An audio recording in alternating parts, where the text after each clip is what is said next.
Thank you, everyone, for joining us here at St. Nersess Seminary for the second lecture in the series of six lectures on Armenian martyrs. Today's lecture I've entitled Armenian Martyrs under Islam. But I would like to go back just a brief overview, and then we will start with the topic of Armenian martyrs under Islam starting in the 7th century. So from the beginning of Christianity, if you joined my lecture last week, martyrdom was a foundational concept in the development of Christian thought and expression of religious identity. A martyr, as we reviewed last week, vaka in Armenian, martis in Greek, is a witness by and through their testimony in their unwavering belief, their worldview, and their public identification with the Christian faith. When worldviews clashed, whether during the Roman period or under the Caliphate rules we'll look at today, the practice of martyrdom became an apologia, that is a defense, in the martyr's words and deeds, demonstrating the conviction of the Christian faith. The act of the martyrs became a response to the various regimes who sought to impose religious conformity on their subjects. The martyrs gave a compelling apologia for their Christian faith, be it in the Jewish, pagan, or later Muslim audiences. So just a very brief review of what we looked at last week, and you can find that lecture recorded on the St. Nersess site. But we looked at what it means to be a martyr, the origins of martyrdom tracing to the Greek and Jewish origins, but also the philosophical and psychological contexts. We looked at what the Haismavurk is, the Synaxarion, that is, where the lives of the saints were compiled as early as the 10th century in Armenia, 10th, 11th century by Grigor Vakaya. We looked at that a little bit. And then I reviewed the phases of martyrdom in Armenia, which today we will be picking up right at the middle of its phase 4, that is. Today's lecture, lecture 2 in the series, I like to start with St. Stephen Proto-Martyr's martyrdom in the Acts of the Apostles, which we find in chapters 6 and 7. Then I would like to introduce the Armenian martyrs under Islam and particularly focus on 2 martyrdom narratives. And that is the martyrdom of David of Devin, who was martyred on March 30th in 703, which today actually marks the 1320th year of his death. So exactly today, March 30th. And also this week on March 28th, we also remember the martyrdom of Vahan of Kochnetsi. So it interestingly synced with the dates as this lecture.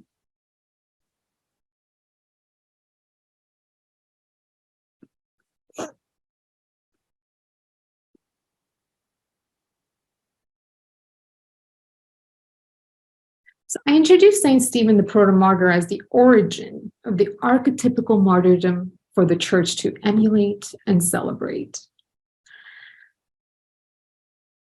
Before looking at the martyrdom of St. Stephen, I would like to contextualize situate St. Stephen's introduction in the Acts of the Apostles.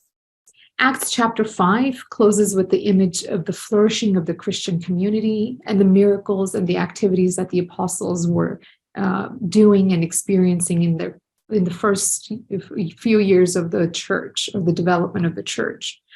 Chapter 6 opens with an interesting framework before introducing St. Stephen and his testimony and his apologia and his martyrdom. In the backdrop of this growth of the Christian community in Acts, described as the division within the church, instigated by cultural practices and manners in which certain practices were to be carried out between Greek-speaking Jews and Hebrew-speaking Jews. So there was a bit of a cultural clash, how this was to be done. I will not go into the details of the various cultural matters here, and it actually requires a study of its own, a separate study. But you may read a bit of that in the beginning of chapter 6 in the Acts of the Apostle.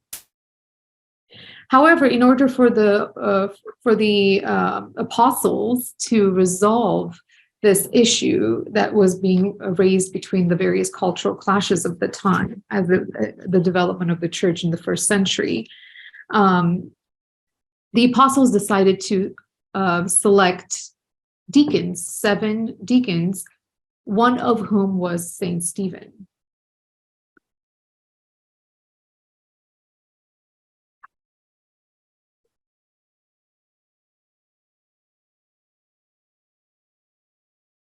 In this backdrop, with this cultural and sort of the various tensions of the time, Saint Stephen continues doing his ministry amongst the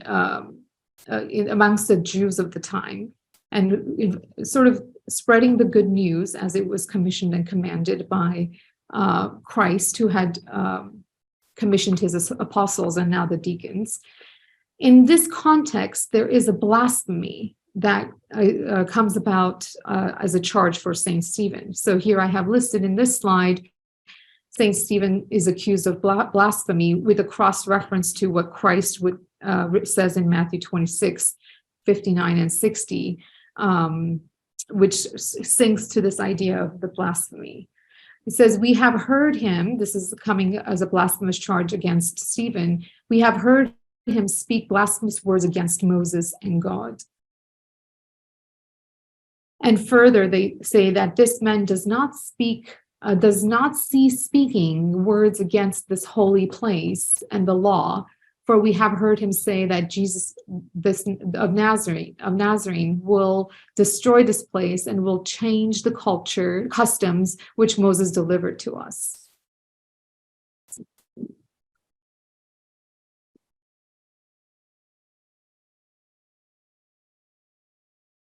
Upon this charge,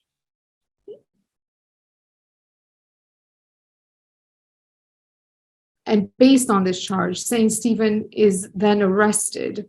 But I like to highlight a few lines here during his arrest. So I would like to read what's on the slide, and you can follow me here. It says, Stephen, full of grace and power, did great wonders and signs amongst the people. Then some of those who belonged to the synagogue, the Syrians, the Alexandrians, and others of those from Cilicia and Asia, stood up and argued with Stephen. But they could not withstand the wisdom and the spirit with which he spoke. I highlighted that because we see that in martyr texts all throughout. Then they secretly instigated some men to say, we have heard him speak blasphemous words against Moses and God, that this is a charge. They stirred up the people as well as the elders and the scribes. Then they suddenly confronted him, seized him, brought him before the council. So this is again bringing the trope or the reappearance of bringing the witness before a tribunal or before the Sanhedrin, the council. They set up false witnesses. Interesting also to note something I've highlighted here, which we also see in later martyr texts. They set up false witnesses who said, this man never stops saying things against the holy place and the law, for we have heard him say that Jesus of Nazarene will destroy this place and will change the custom of Moses handed on to us. Again, this idea of the way of life and customs and practices become quite important here. All who sat in the council looked intently at him, and they saw that his face was like the face of an angel. And I highlight that here again, this idea of angelic light demeanor is something that we will see in later martyr texts.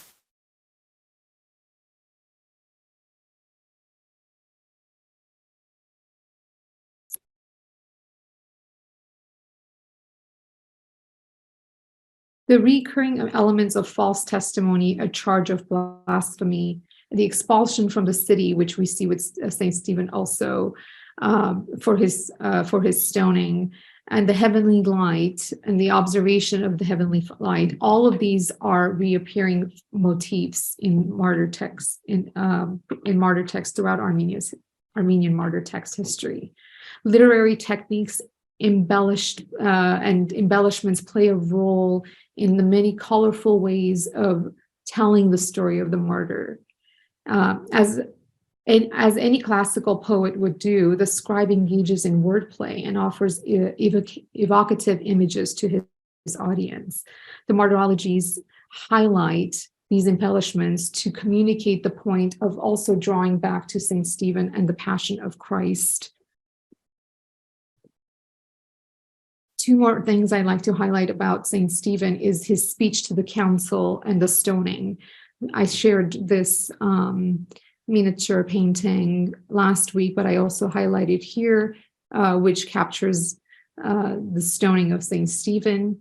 So before the council, St. Stephen uses evidence from history to answer charges that were brought against him, evoking Abraham, Joseph, Moses, to show God is transcendent, and turns their accusations against the accusers themselves, showing the Sanhedrin's rebellion towards God and Christ's crucifixion. When they hear these things, when they hear these things, they were cut to their heart, something that we also see in martyr texts later, and they gnashed their teeth, which also I've highlighted as they reappear in martyr texts also from the ruling authorities who are in that position of calling for the decision or the sentencing. But filled with the Spirit, he gazed into heaven and saw the glory of God and Jesus standing at the right hand of God. Looking, he said, I see the heavens open and the Son of Man standing at the right hand of God. But they covered their ears, and with a loud shout, all rushed together against him. Then they dragged him out of the city and began to stone him. And the witnesses laid their coats at the feet of the young man named Saul. And this is Saul who later becomes Paul the Apostle.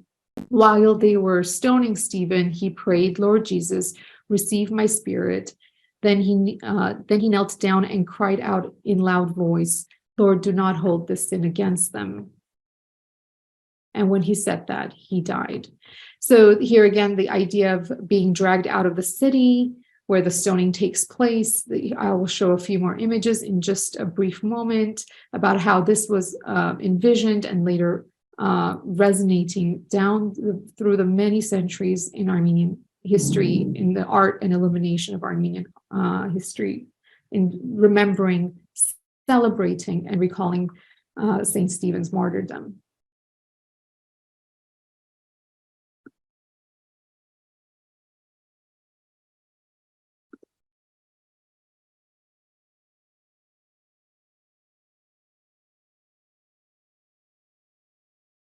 Staying still with St. Stephen's martyrdom here, I prepared a few slides of both churches, monasteries, and illuminations, just to highlight the importance of St. Stephen's as the proto-martyr, but also his narrative and how important it was for all the other narratives we'll be looking at throughout the various martyr texts throughout the lecture series. Here we have on the very top to the left, this is a church in Artsakh, which remains in ruin, named Saint Stephen, the proto-martyr. The one below on the left side is also Saint Stephen, the proto-martyr church in the Lake Van region, South Lake Van. And to the right is a monastery in right around Jura, where it's named again after Saint Stephen, the proto-martyr monastery.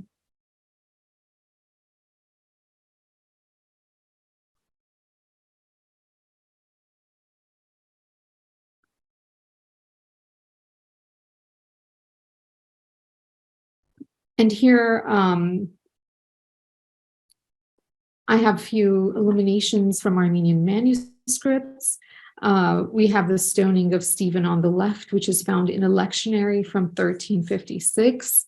And you can see some of the details there as they've very nicely brought together the vision that St. Stephen describes in his testimony, the stoning on the very bottom of the illumination.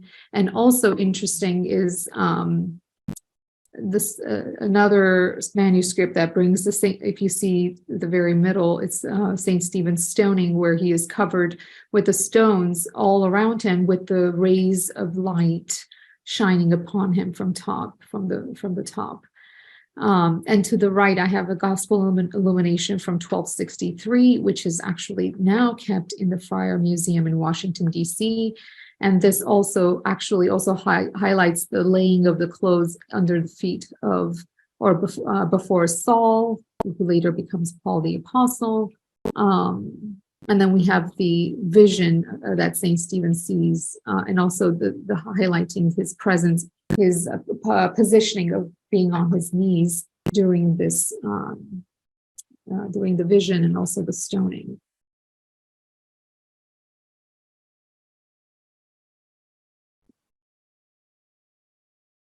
And I have one more illustration for us here. And this is actually in the Sunnic region in Mevri. I, preparing for this lecture, came to learn of this very recent renovation that was done, I believe, as early as recently as 2019, on a grant from the U.S. And this church now has been renovated with all frescoes, if you can see on the right side, one of which is the stoning of St. Stephen. I think it's very interesting. Here we have St. Stephen quoted again in his sort of as a deacon, essentially, with going back to one of the phrases I always like to think about here is Tertullian's statement that the blood of the martyrs is a seed of the church. And here we see St. Stephen clothed in representative of the church as he's being martyred by stoning. And we can also see sort of how the fresco separates his and removes him from the city. So sort of depicting this repeating feature in martyr texts where the martyr is taken outside of the city for the stoning. So we can see the city in the backyard, I mean the background of the image or the fresco.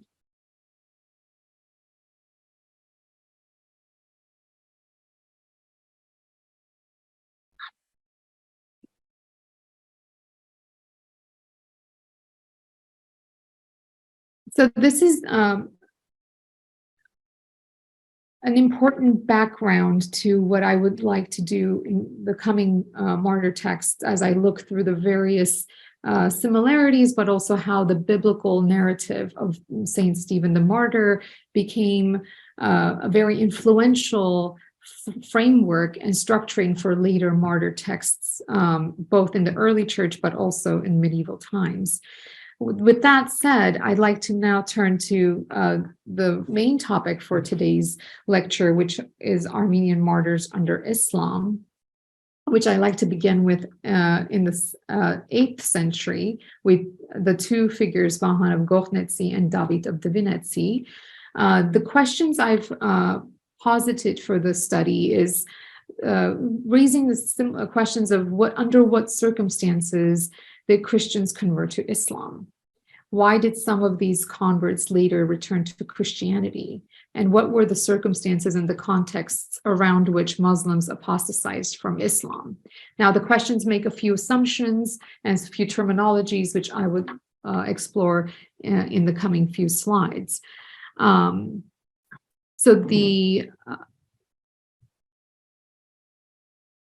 the charge of blasphemy, which we see in the case of St. Stephen's, is a bit different in the case of, in Islam. The charge of blasphemy was a blasphemy if one spoke against or said anything of offense to Muhammad. And that was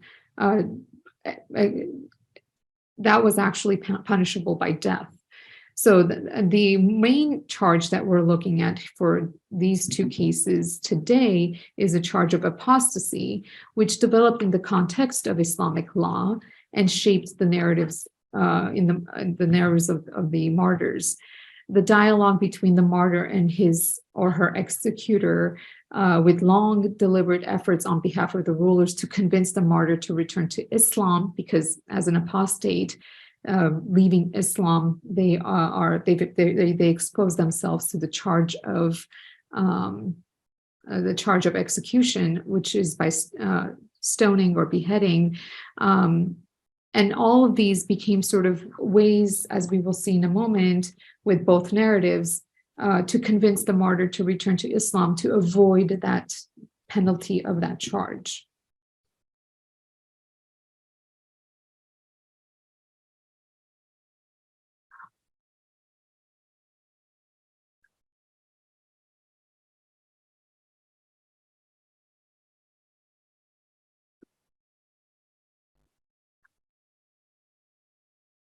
And prior to dealing with the martyr texts in more detail, I think it's important to mention just briefly that these two martyr texts have attracted attention from wider scholarship on Christian-Muslim relations, especially scholars focusing on the early years of Islam. So here I have three works, primarily the Christian Martyrs under Islam by Christian Sonner, and Seeing Islam as Others Saw It by Robert Hoyland. They both work very closely with the martyr texts of Vahan Gokhnetsi and Divinetsi to not only do social history, but also to identify some of the name of the rulers of the time and tell the story and the history of that period. If you are interested in exploring that more, I do highly recommend those two works. And also Jack Tanos's work becomes a very important study for how to actually understand these martyr texts and how we approach martyr texts and how we study them for the purposes of history and social history.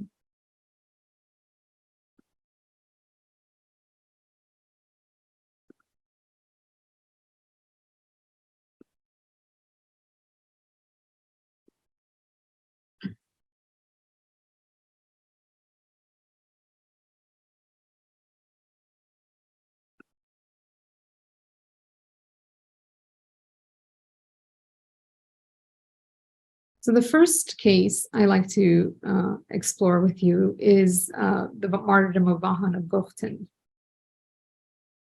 Vahan was charged with apostasy and was martyred in modern-day Rasfa, Syria, which is north-central Syria. Now, who was Vahan and why was he martyred? His martyr text opens with telling us the story of he was a son of Khosrow, an heir of a local aristocrat house of Gochten, who was executed for apostasy in 737. His Vita Martyrology, that is the life and the martyrdom of the saint. So it's the narrative of his martyrdom, but also gives the life of the saint in a little bit more elaborate detail, survives in several medieval Armenian manuscripts. And here in this slide, I have two different manuscripts from where we have Vahan's life. The one on the left is an 18th century manuscript from Constantinople, which has the miniature painting, Vahan speaking to his mullah teacher, which we'll learn about a bit more in a second. And then the actual text of his martyrdom on the middle of the slide is coming from the latest, or the earliest, I should say, manuscript of a Haismavur that I have identified, which is, I believe, in the 1438 Haismavur of Khalatetsi, Grigor Tzeren's Khalatetsi, who we met briefly last week, and we'll speak of him a lot more in the next few lectures. At the beginning of Vahan's martyr text, we are told a bit about how the rule of the Umayyad Caliphate took shape in Armenia. The Umayyad Caliphate ruled from 661 to 750. During this time, Armenia was incorporated in the larger Islamic empire and became a province known as Armenia. The Umayyad period in Armenia was marked by imposition of Islam as the dominant religion, and Vahan's story takes place in this political background.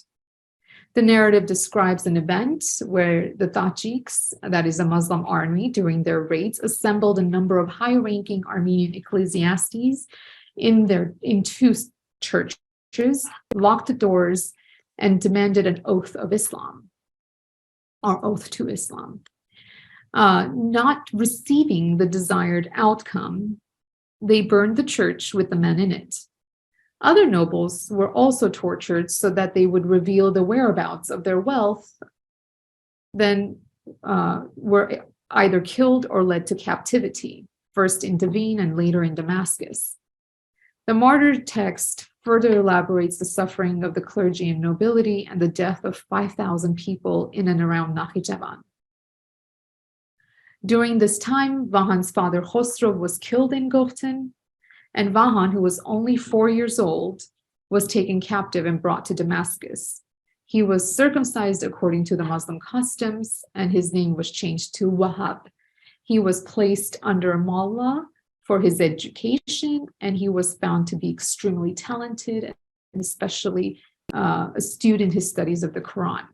Now, there are different versions of Vahan Gokhnetzi's life, and I have chosen to go with Grigor Dzeren's Khalatetzi's more elaborated version of the text on Vahan's life. There is also versions of it in Der Israel's, and also resonances through different historical sources in Armenia's, I would say, late medieval writings. Vahan assumed a role in the court of the Sultan, Abu Malik. And then after Abu Malik passed, Vahan continued to be in his role under Walid, and then Sulamin, and then thereafter Omar. So these are all positive data, important information that the scholars I mentioned in the previous slide have studied in comparison to bring the historical data and the information together to identify who these men were and who these rulers were and what the events and activities were of the time. So when Omar came to power, something very interesting happened. So he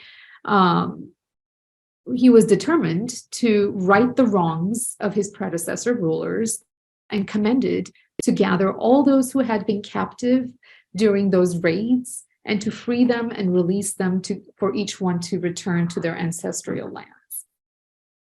Vahan being very useful for the authorities there at the capital, they did not necessarily want to dismiss Vahan. However, there was one option for him to become the leader or the ruler of the province in Gokhtin, and that's exactly what happened. Vahan was returned to Gokhtin and became the ruler in that province.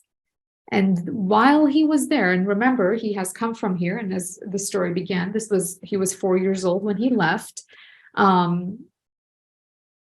When Vahan returned to Gokhtin, he witnessed something that he hadn't seen where he was before. This is the life of the Christians. In the martyr text, it describes how he saw the Christians to be joyful and how their discipline of Christianity and their way of life was very appealing to Vahan. So Vahan converted to Christianity when he was there in Gokhtin. He married the daughter of a ruler in Sunik at that time. What's also very interesting is that Vahan, from the very beginning of his conversion back to Christianity, he makes the effort to display the fact that he wants to practice Christianity openly, without shame, without hiding.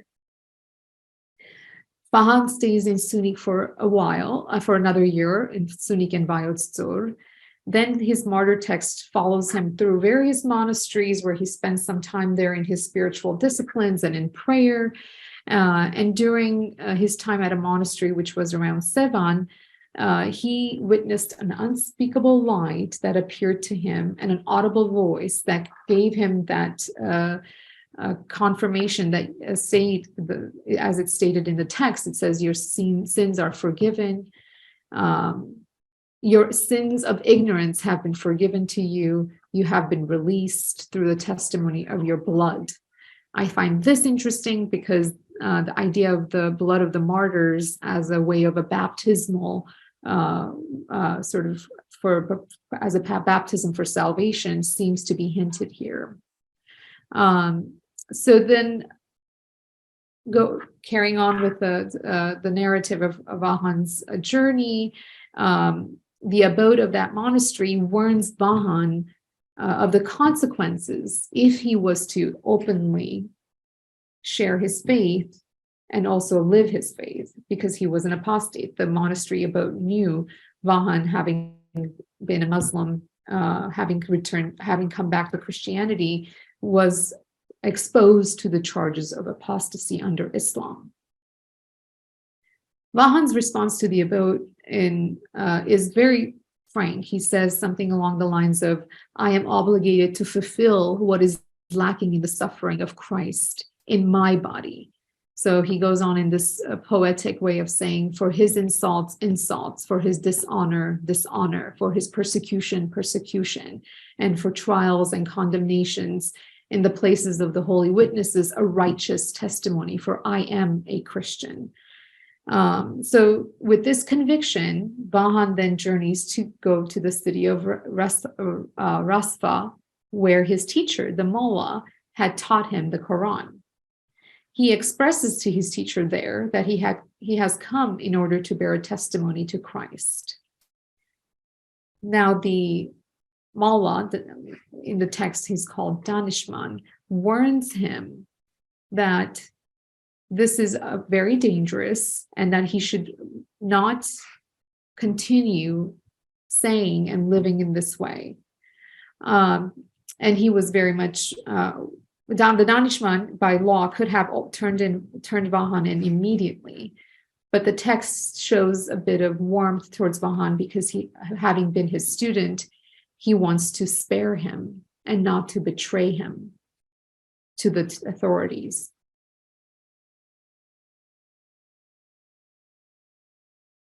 So the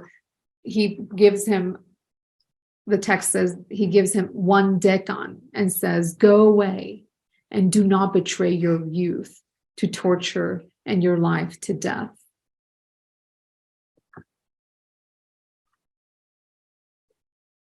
And it's precisely in this place where I think the meaning of the martyr text actually comes in, or the sort of the point of the message here.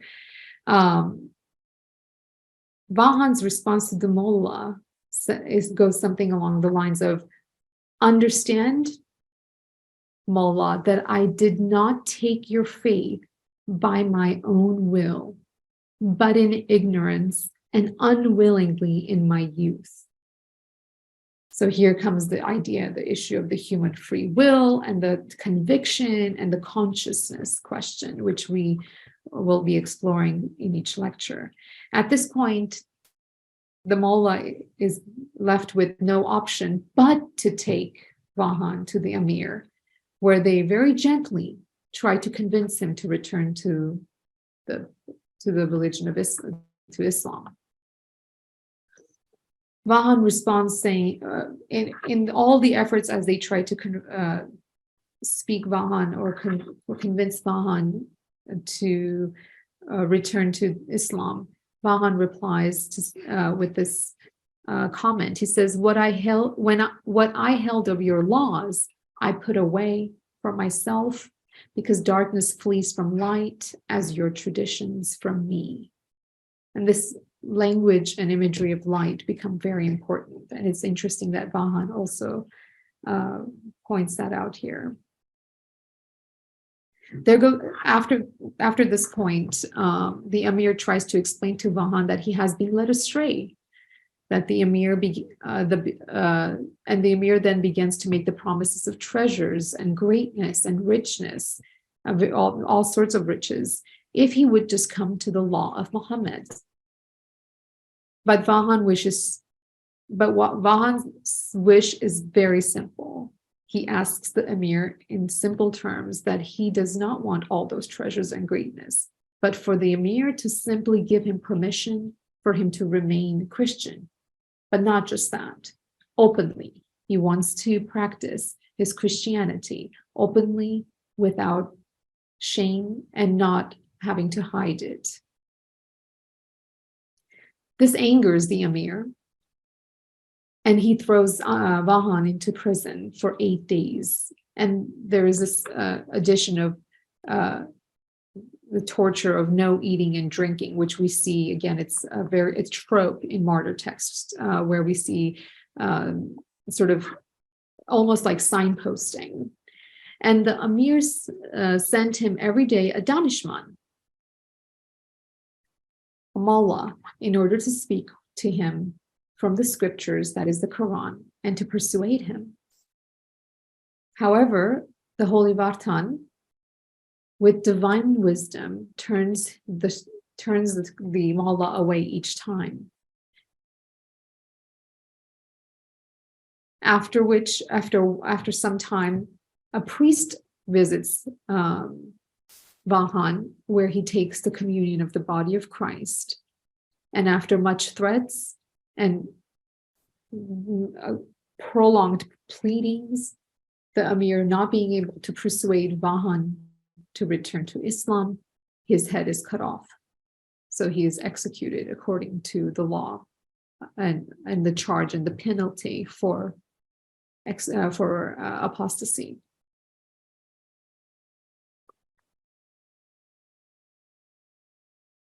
The text ends saying that the victorious witness of Christ was killed, and they left him and departed him.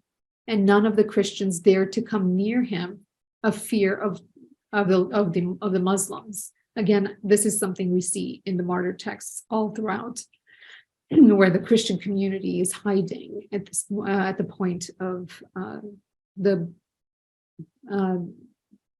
the execution and also the death. However, at that moment, there is one more miracle that takes place in Vahan's martyrdom.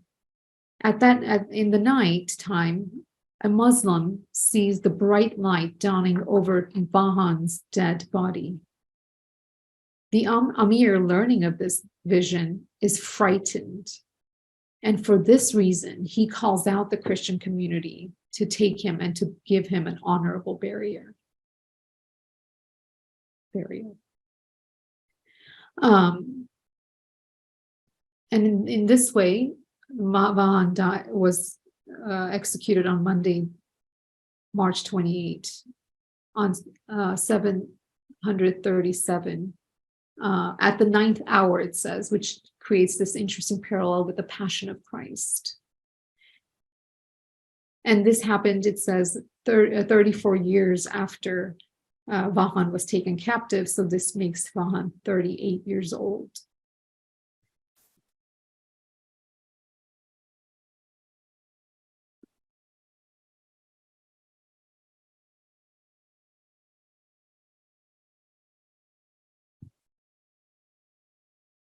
And now, very briefly, I will review David of the Wien's martyrdom, just to highlight some of the important features there.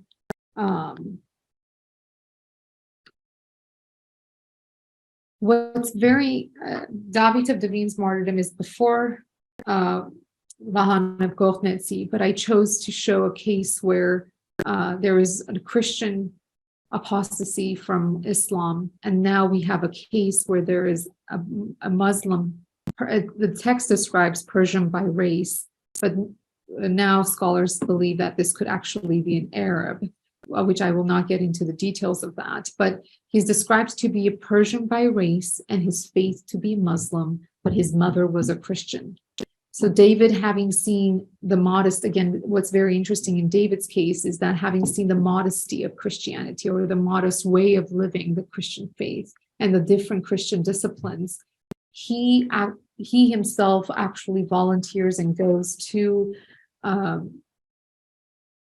Grigor, who was the prince of Armenia at that time, and asks him to teach him about Christianity, and becomes and accepts the Christian faith.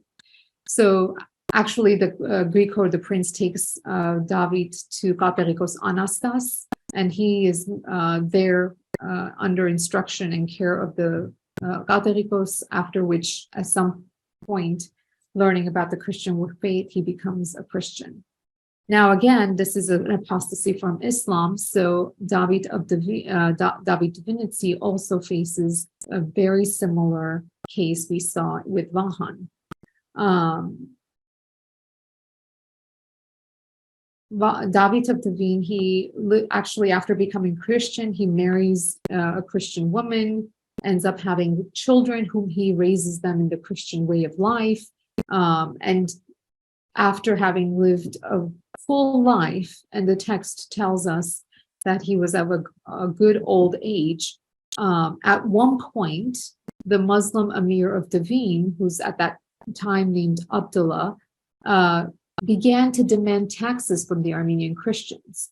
Around this time, with the question of taxation, there is also a moment where the Emir learns about a man by the name of Surhat, who used to actually be named Surhat, who has converted to Christianity, accepted the name of David, and is living in the Divine area in violation of Islamic law.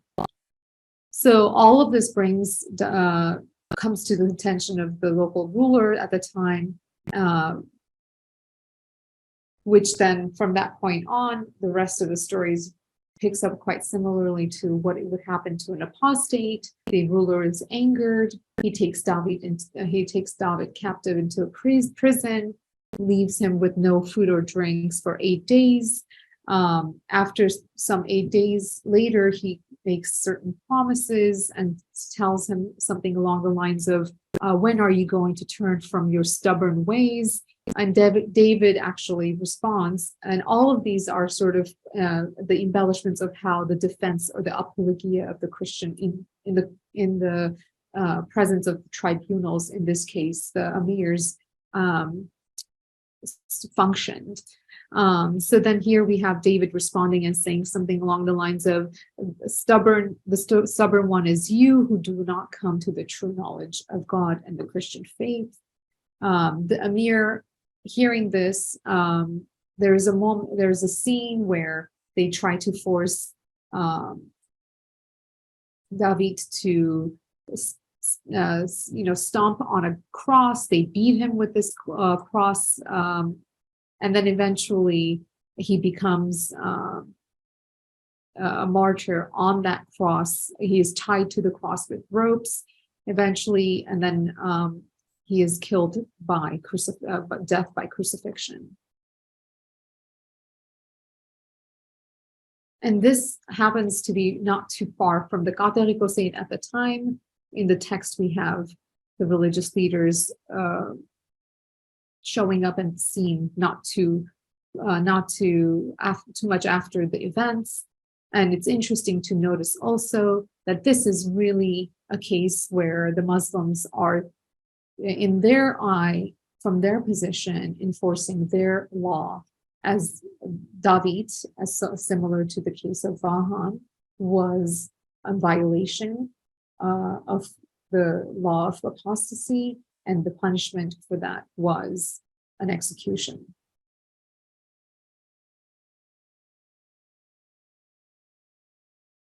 And David dies in, again, the text creates this continuity with the with the Christ's passion by highlighting the day, the hour, in order to create the continuity of what it means for one to suffer for that which they are convicted and hold to be their belief and true.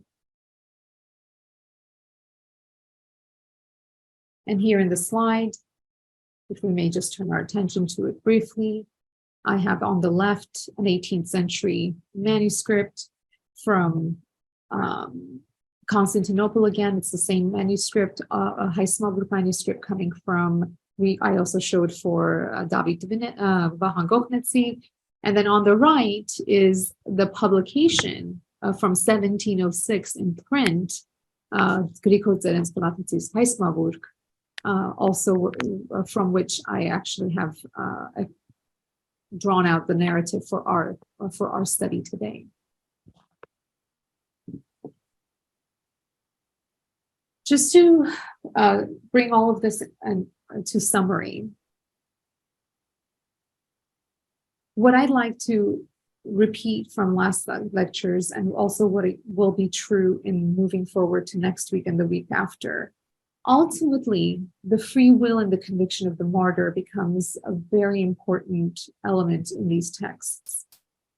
What do I mean by this? At the heart of the martyrdom, the martyrs become closer to really understand what it means to be human. I introduced the idea in this lecture and explored over the various narratives we explore this in these lecture series to kind of show the nuances each time we learn from the martyr texts about how the will of the martyr becomes very central to the story, that the story is essentially passing on from generation to generation, and eventually also becoming very important prototypes and archetypes for later texts. The story of Christian martyrs throughout the history is incredibly inspiring for various levels. And Vahan Gochnetsi and David Dvinetsi, as I have shared and tried to sort of give the details around the narrative, but also their motivation, become inspiring for later Christians living under Islamic rule, and also what the fears and the realities of their times were, and what it meant to stay firm in the convictions of what it meant to be a Christian in that context. Ultimately, the examples of the Christian martyrs in history serve as a powerful reminder. And it did that. And that reminder was very much the case as we see them repeated from manuscript to manuscript, from region to region, as they become an inspiring story for those who are also living in circumstances where there is a great cost to holding their Christian conviction to be true, and believing something that is different from what the norms or what the conformity of that time is. And with that, I would like to end lecture 2 and open up for questions. Thank you for listening.